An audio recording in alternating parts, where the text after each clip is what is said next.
여러분 안녕하십니까? 10월 20일 화요일 KTV 뉴스 시작합니다. 한국과 영국의 외교장관이 북한군의 러시아 파병 등 러북 간 불법적인 군사 협력을 가장 강력한 언어로 규탄한다고 밝혔습니다. 어제 열린 한영 외교장관 전략대화에서 조태열 외교장관과 데이비드 라미 영국 외교장관은 이 같은 내용을 담은 러북 군사협력 규탄 공동 성명을 채택했습니다. 성명에서 양국은 북한으로의 핵미사일 기술 이전 가능성이 있다며 이는 국제사회의 비핵화 노력과 평화를 해치는 행위라고 비판했습니다. 한편 이번 전략대화의 결과를 담은 공동 성명도 채택돼 양국은 글로벌 전략적 동반자 관계 강화를 위해 다우닝가 합의를 충실히 이행해 나가기로 했습니다. 한덕수 국무총리는 이태원 참사 2주기를 앞두고 지역 축제 등 사람이 모이는 곳에서의 인파 사고 위험에 대해서 철저하게 대응해 줄 것을 당부했습니다. 또 막바지에 접어든 국정감사에 각 부처는 마지막까지 겸허하게 임하고 내년도 예산안 심의에 정부안이 최대한 반영될 수 있도록 철저한 준비를 지시했습니다. 신국진 기자의 보도입니다. 국무회의를 주재한 한덕수 국무총리는 인파 사고 위험에 철저히 대응할 것을 주문했습니다. 한 총리는 모두 발언에서 오는 29일은 이태원 참사 2주기라며 여야 합의로 이태원 참사 특별법이 통과돼 이태원 참사 특별조사위원회가 출범했다고 설명했습니다. 그러면서 피해 구제 심의위원회와 추모위원회도 조만간 출범하게 된다며 정부는 관련 위원회들이 차질 없이 활동할 수 있도록 소홀함 없이 지원하겠다고 덧붙였습니다. 정부는 국가 안전에 무한한 책임이 있다는 엄중한 사명을 다시 한번 새기고 안전한 대한민국을 만드는 데 혼신의 힘을 다해 나가겠습니다.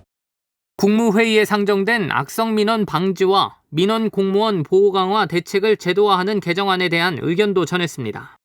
한 총리는 악성 민원이 해마다 증가하면서 일선 공무원들의 신체적, 정신적 고통이 감내하기 어려운 수준이라며 개정안의 의미를 강조했습니다. 그러면서 악성 민원은 정상적인 업무의 마비는 물론 대다수의 선량한 민원인들이 피해를 보고 있다고 설명했습니다.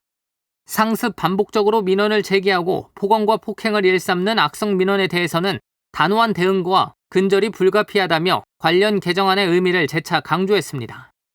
이번 제도 개선을 계기로 정부의 민원 서비스 수준이 한 차원 높아질 수 있도록 행정안전부 등 관계부처에서는 지속적인 노력을 기울여 주시기를 당부드립니다.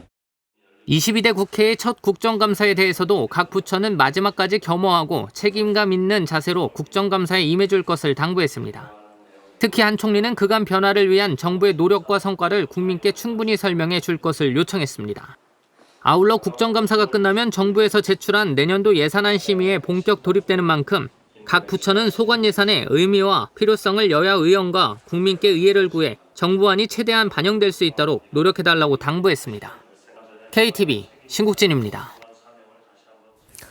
그동안 미성년자가 나이를 속이고 술, 담배를 하거나 숙박업소에 출입하면 업주만 처벌을 받았었는데요. 그런데 앞으로는 업주가 신분증을 확인했다면 행정처분이 면제됩니다. 정유림 기자의 보도입니다.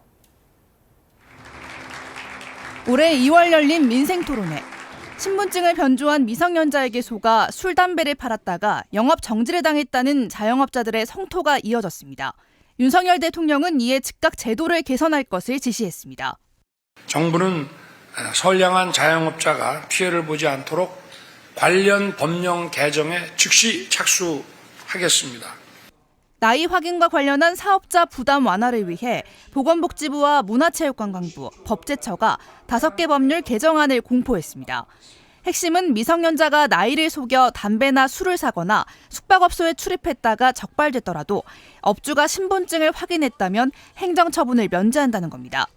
이에 따라 24시간 찜질방, 노래 연습장 등을 운영하는 사업자는 청소년 여부 확인을 위해 신분증 제시를 요구할 수 있고 이에 협조하지 않으면 이용을 제한할 수 있습니다.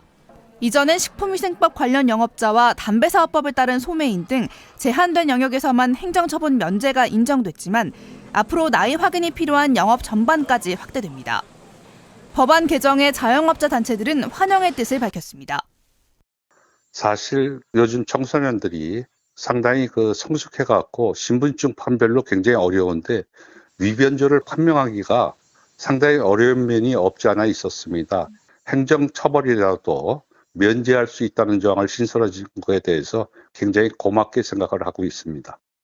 개정안은 신분증 제시 요구 등에 관한 사항의 경우 공포 즉시, 공중관리위생법과 행정처분 면제에 관한 사항은 공포 후 6개월 뒤부터 시행하기로 했습니다. KTV 정유림입니다. 올해 3분기 국내로 들어온 북한 이탈 주민은 모두 76명으로 확인됐습니다. 이들 중 여성은 64명, 남성은 12명으로 통일부 당국자는 대부분이 탈북해 제3국에서 장기 체류하다 입국했다고 설명했습니다. 현재까지 국내에 정착한 탈북민 누적 인원은 34,259명입니다. 국민권익위원회가 오늘부터 다음 달 21일까지 무면허 의료행위와 사무장병원, 불법 리베이트 등 다양한 형태의 의료법 위반 행위에 대한 집중 신고 기간을 운영합니다. 국민 누구나 공익신고를 할 수 있고 신고자의 비밀은 철저히 보장됩니다. 또 신고자는 자신의 신분을 밝히지 않고도 변호사를 통해 신고할 수 있습니다. 신고는 온라인 청년 포털 접수나 국민권익위의 방문 또는 우편으로 가능하며 1398 또는 국민콜 110으로 상담할 수 있습니다. 질병관리청이 가을철 발열성 매개체 감염병인 쯔쯔 가무시증에 대한 주의를 당부했습니다. 쯔쯔 가무시증은 균을 보유한 털진드기 유충에 물려 걸리는 질환으로 10일 이내 발열과 근육통 증상이 나타납니다.